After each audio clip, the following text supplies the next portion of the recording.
40. The light sections of Takuda's force covered the retreat, though it wasn't much to cover. The front line of recruits and Tatate had broken under the weight of the assault.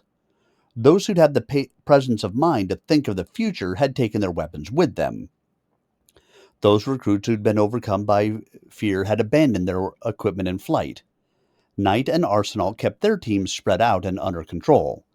They retreated in short jumps, returning fire as the confident forces of the enclaves came up against them. In the woods, the lasers were at a distinct advantage over the simpler slug throwers because they were perfect ambush weapons. The rifle emitted only a sibilant hum when it fired, and did not betray the operator with a muzzle flash or cloud of explosive gas. In many cases, a desk member was able to get off several killing shots before being discovered. By mid-afternoon, they'd broken off all contact with the attacking forces except for the single vedettes that Takuda had left in touch. The ranks of the attackers had become so badly mixed up that they were equally willing to let the battle subside while they reorganized. In the excitement of victory, they did not stop to count the cost or mourn the dead. They were on a roll and wanted to finish the job. There would be time enough later to deal with the lost and injured. Now was a time for celebration and victory. Someone broke out a bottle of Budoshu, and the party began. But the revelry was confined mostly to the support troops. The men in contact with the sentries understood just how deadly the forest could be. To the rear of the scattered front, the heavy equipment began to gather. There were great gaps in the formations, and some units had simply ceased to exist. Not just as effective combat forces, but as entire units. Some had no survivors.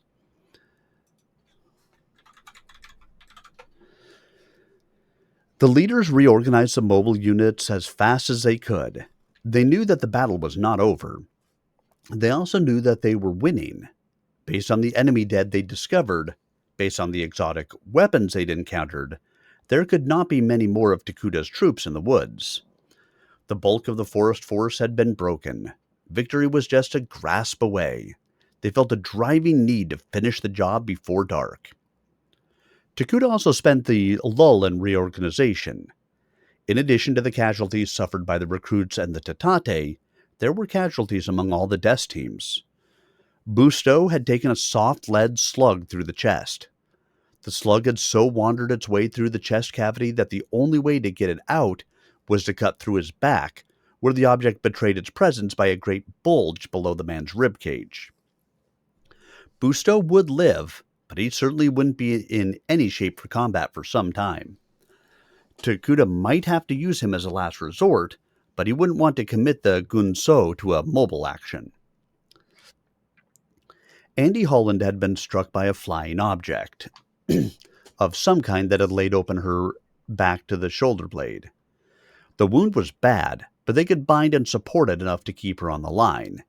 It would mean she'd be firing weapons with only one hand for a while, and her offhand at that, but she could still move, shoot, and communicate.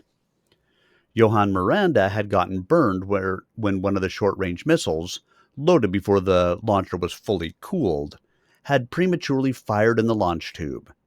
He was out of action for good. His face and hands burned beyond immediate hope of repair. And even if they could find a way to relieve his pain, the expert shooter would never draw bead on another target. He was blind. Takuda called the leaders of his disparate force together at his temporary command post. Davood was there to represent the desk team. Dakota spoke for the Tatate, and Robert Fullerton, a recent arrival from Osio, spoke for the recruits. As the meeting progressed, they were joined by Holly Goodall. Takuda glanced around the assemblage. There was no need to tell them that they were losing ground in the battle. So far, the desk members had managed to survive the worst of the damage, but that could not last forever.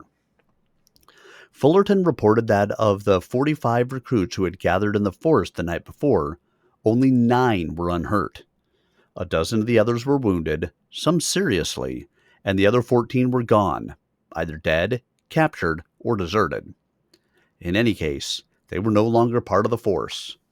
Fullerton estimated that he could put 12 people on the line, but his weapons were short of ammunition and his people were short of hope. They would stay, but they weren't enthusiastic about the future. Dakota reported much the same. More than 200 Tatate males had volunteered to fight with Takuta, representing slightly less than half the adult males in the assorted tribes who had gathered around the Dest group during the past week.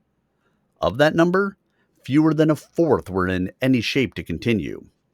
Takuta estimated that he could put a force of perhaps 50 Tatate into the next defense, a far cry from the 200 at the start of the battle. There might be more, but that was a faint hope. The last report came from Goodall. Both locusts were operational, but Jacobs's mech was less than half effective. Not only had the frontal armor been virtually destroyed, but the main gyro stabilizer servos had been burned out beyond all recognition. She had traded mechs with Jacobs on the assumption that a good pilot in a bad mech and an inexperienced pilot in a good mech was a better option than Jacobs in the damaged locust. Goodall would be able to fight the damaged machine, while Jacobs certainly would not. It took at least 10 years to train a good mech pilot, and although Jacobs showed great natural ability, he was nowhere near qualified enough. His past training was no substitute for experience. He could pilot the mech and fight it, after a fashion, but it was almost impossible for him to do both. Thus the reports to Takuta. The universal recommendation was to break contact and make the best retreat possible. By nightfall, they should be able to cover enough ground to leave behind the forces allied against them. They would be faster than their pursuers because they could traverse the woods without having to deal with an enemy to their front. Never knowing where the Dest force might be hiding, the Enclave regiments would have to be more cautious. Takuta still had his IR technology available, which let him detect any enemy movements long before the danger of making contact. Despite all that, both his flanks had been turned by the assault, and the center was in danger of being breached. There was nothing to do but break contact and retreat into the deep woods. Takuta listened to the litany of defeat. They were right, of course. The situation offered little hope, but if they retreated now, his force would fall apart. He already had 2 Dest members beyond recall as fighters, and a retreat would strain the fabric of command, perhaps beyond the limit. He knew that every one of the Dest members had received offers from some group in the Enclaves, and a retreat now might encourage some of them to break ranks and join what they saw as the winning side. He could even understand how that might happen. They'd fallen onto this planet for eternity. It wasn't so difficult to understand that some of his people might want to leave a family name and traditions. The recruits were in much the same condition. Fullerton and a few of the others might be willing to live in the woods for the rest of their lives, but most of them had come to Takuta in the hopes of finding a better life. Eating nuts and berries in the deep woods would hardly be their idea of that. And then there were the Tatate. No matter how much Takuta hated their viewing him as some kind of savior, no matter how he had protested, he did bear some responsibility toward the little aliens. To retreat into the woods to save his own skin would be to condemn them to the unrelenting wrath of the people of the Enclaves. That would not be any justice as he saw it. It would also be difficult for Takuta to abandon his high hopes of solving the dilemma faced by the leaders and inhabitants of the Enclaves. To abandon that hope now was almost unbearable. There had to be some way, he thought, to redress the situation. He turned to Goodall. "Ollie, do you think you and Jacobs can provide fire for us?" "Certainly, sir," said Goodall. "We can still move and shoot.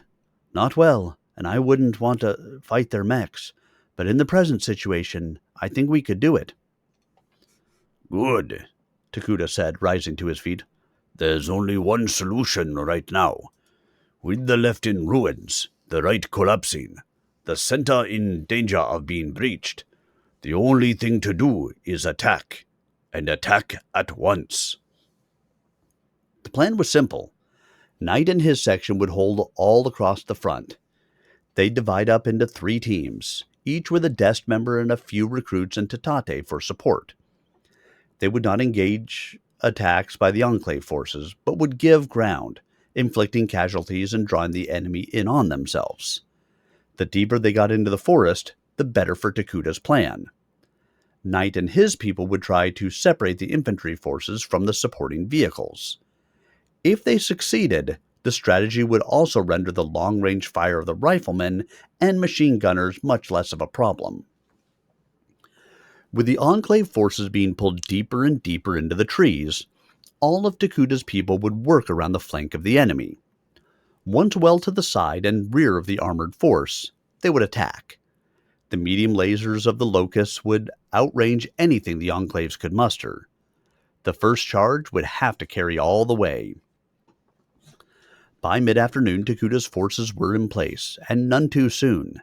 The probing by the Enclave forces was becoming more and more vigorous, and it wasn't long before every member of the Knight section was reporting pressure building to his front. Small enemy parties were working around the flanks of the strongpoints, and Knight section members were being forced to pull back. Takuda acknowledged the information but issued no specific orders. He wasn't the type of commander to micromanage a battle. With the front extending over several kilometers, there was no way to truly understand each subordinate's problems. He gave mission orders and advice, but he left the battle up to those who were in contact. As long as they kept him informed of the changing tides of battle, he left well enough alone. His subordinates responded with enthusiasm and initiative. Meanwhile, the Locust mechs and the rest of the force drifted off to the left flank. By the sounds of the battle and the reports from his people, Takuda could feel the line of combat pass across his front. He waited, and then sprang the trap. The Locusts rose from their hiding places and fired. The Dest members, recruits, and Tatate charged. The enemy's armored forces and some vehicle-mounted infantry were slowly traversing a broad open area, so confident in their superiority that they hadn't even bothered to post security. Bad mistake. With the motors chuffing happily away, they were perfect sensor locks for the IR targeting systems of Takuda's mechs. Goodall watched the targeting crosshairs flash red on the side of a vehicle, then toggled the firing button. So confident was she of a hit and target destruction that she didn't even wait for confirmation. She switched to the next vehicle in line. Both she and Jacobs had started with their engines at the limit of range so that the smoke and debris of the explosions would not interfere with the sensor locks or the laser fire. And it worked like a charm. The Enclave forces thought they were being attacked from the other flank and turned away from the mechs to fight the hidden foe. Nothing but rear armor faced the Locusts, and they took advantage of it. Before the Enclave troops could realize that the attack was actually coming from the right, the field was littered with the remains of a dozen fighting machines. By then, it was too late.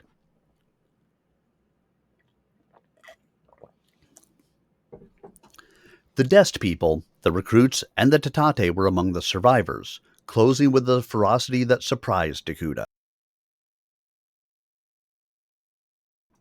He too was swept along in the charge, forgetting to command, becoming once again merely an assault trooper. It was like old times. He fired the laser rifle from his hip as he ran, pausing only momentarily to snap aimed shots at fleeing enemy troopers. Over the comlink he heard, but did not comprehend, that Knight and his section had joined the attack as well. All along the Enclave line, front to rear, side to side, the enemy was on the run. Not just running, but fleeing in terror, abandoning their weapons and armor as they tried to get clear of this sudden assault. By the time the sun sank in the west, the sky turning red with the drifting smoke of 100 fires that rose like tombstones from as many vehicles, Takuda was back in his original headquarters bunker. Gathered around him were the wounded, smoke-stained, exhausted survivors.